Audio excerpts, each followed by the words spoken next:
for you today. This is Rich Vernadeau here. Thank you for watching this video and tuning in. This is about the big feud, the battle between Joan Crawford and Bette Davis during the filming of that cult classic, Whatever Happened to Baby Jane, of which Robert Aldrich was the director. First off, I'd like to state that both women were extremely talented, successful actresses. They had long careers. Both were Academy Award winners.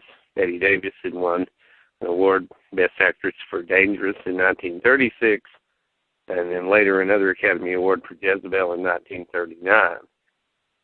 Joan Crawford won for Mildred Pierce in 1946. Both actresses had giant, enormous egos. Bette Davis had a theater background, of course. Joan came from an impoverished, very poverty-stricken childhood, and she was born in San Antonio, Texas. And she went to Hollywood, and she, of course, made it first originally as a flapper, doing the Charleston in the 20s, and made it on from the silent film era into the talkies, and was a shop girl in the 30s. And of course, she played the working woman, striving mom, for which she won an award as Mildred Pierce during the 40s. And both women's careers had gone into a slump by that time. There was a bias, it still exists, it's a form of ageism among Hollywood studios and producers, of not casting women over a certain age in leading roles. Robert Aldrich, who could not get backing from any of the different studios that he approached, broke out and broke the mold, bringing these two very talented, by Hollywood standards at least, older women, Joan Crawford and Bette Davis, to this grand dame guignol. That's the term that was coined. Another term, of course, is psycho biddy, to refer to this type of movie in which there was, not only was there tension between the actresses in their roles, which was written directly into the script, but they had their own personal issues, which developed during the filming. Both, of course, were Hollywood royalty. In fact, L.B. Mayer at MGM had even referred to Joan Crawford as Hollywood royalty. Both had had a number of romances with leading men. Joan Crawford, of course, with Franchot Tone, Clark Gable, John Wayne. Of course, the studios looked down upon and tried to interfere with and put a stop to the romantic dalliances with Clark Gable and with John Wayne.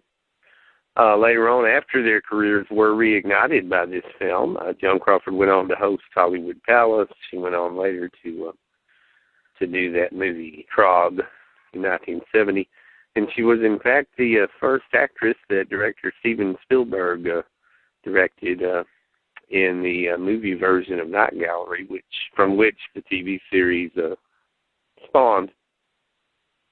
In that Hollywood Palace episode that Joan Crawford hosted, of course, Joni Summers of the Pepsi commercial Come Alive was on there with Jack Jones. Joan also did the talk show circuit, as did Bette Davis, Merv Griffin, and various other talk shows at the time. And Joan Crawford did the game show circuit as well, What's My Line and Password.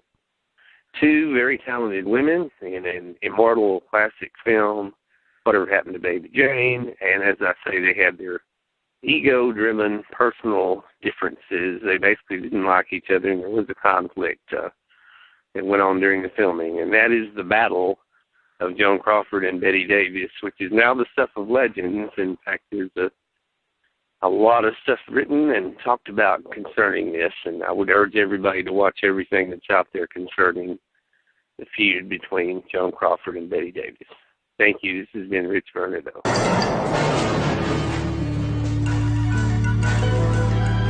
Come to your senses. When are you going to find out that there's something to life besides getting things? David, I have never done anything... This is Joan Crawford. I urge you to see my new motion picture Straitjacket from the beginning. Put your arms around me. Do you love me still? I love you always. It's becoming a nightmare. I keep wondering and thinking, who's next?